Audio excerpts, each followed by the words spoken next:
नमस्कार. आज आपण करूयात मस्तपैकी चायनीज व्हेज फ्राईड राईस. हल्ली लोकांना पंजाबी, चायनीज असे पदार्थ खूपच आवडायला लागले.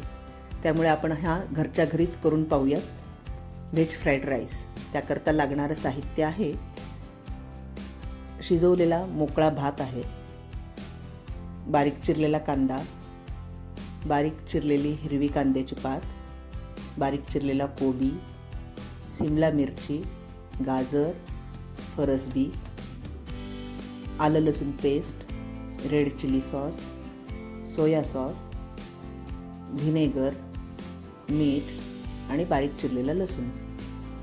प्रथम आपण कढईमध्ये तेल घालू. तेल चांगलं गरम होऊ देऊ. तेल चांगलं गरम झालं की त्यात आपण लसूण घालून थोडं परतून घेऊ. लसूण थोडा परतून झाला की त्यात आपण कांदा घालू. कांदाही चांगला परतू आणि त्यात आपण आलं लसूण पेस्ट घालून तीही चांगली परतून घेऊ. हा चांगला परतला गेला पाहिजे, कच्चट राहता कामा नये, कारण आपल्याला बाकीच्या भाज्या थोड्या कच्च्या ठेवायच्या आहेत. त्याच्यामुळे हे असंच परतायचं. मग आपण कांद्याची पात घालू, तीही परतून घेऊ थोडी. ती परतल्यानंतर थोडी फरसबी घालू. फरसबी घालून हलवून घेऊ एकदा.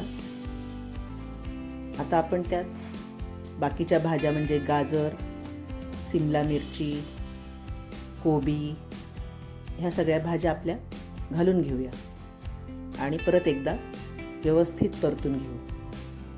हे परतल्यानंतर त्यात आता आपल्याला उरलेले सॉस घालायचे.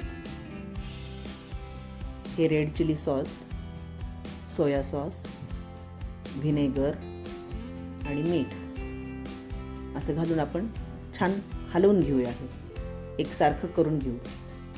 आणि भाज्या आपल्याला एकदम शिजवायच्या नाही आहेत, कच्च्याच ठेवायच्या आहेत. हा आता आपला मोकळा केलेला भात तो मी घालते याच्यात. तो घालून छान हलवून घेऊया. एकजीव असा भात झाला की एकसारखा सगळा छान दिसतो तो. वरतून आपल्याला त्याच्यावर थोडी हिरवी कांद्याची पात घालून डिश सर्व करायची आहे. असा बघा आपला मोकळा भात छान तयार झाला आहे. अगदी हॉटेलसारखा आपला हा घरच्या घरी भात तयार होतो आणि चवीला पण खूप छान लागतो. सगळ्या भाज्या घातलेल्या असल्यामुळे हा पौष्टिकच होतो तसा. हे बघा आपली डिश छान तयार झाली आहे. वरती हिरवी कांद्याची पात टाकून सर्व केली आहे डिश. तुम्हाला जर माझा व्हिडिओ आवडला असेल तर लाईक, कमेंट आणि सबस्क्राईब करा आणि शेअर करायला विसरू नका. थँक्यू.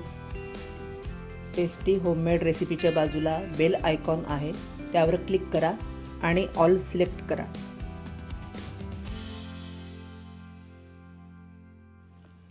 माझ्या इतर रेसिपी पाहण्यासाठी स्क्रीनवर दिलेल्या व्हिडिओवर क्लिक करा.